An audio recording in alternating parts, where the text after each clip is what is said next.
So golden rule of borrowing అంటే ఒక rupee మనం అప్పు తీసుకొస్తే గనక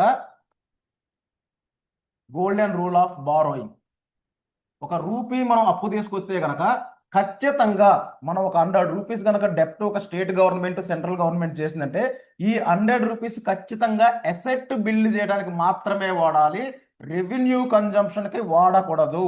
మీరు హిమాచల్ ప్రదేశ్లో చూసింది మొత్తం మనీ రెవెన్యూ కన్జంప్షన్ కోసమే వాడారు, ఎటువంటి ఆస్తులు తయారు చేయలేదు.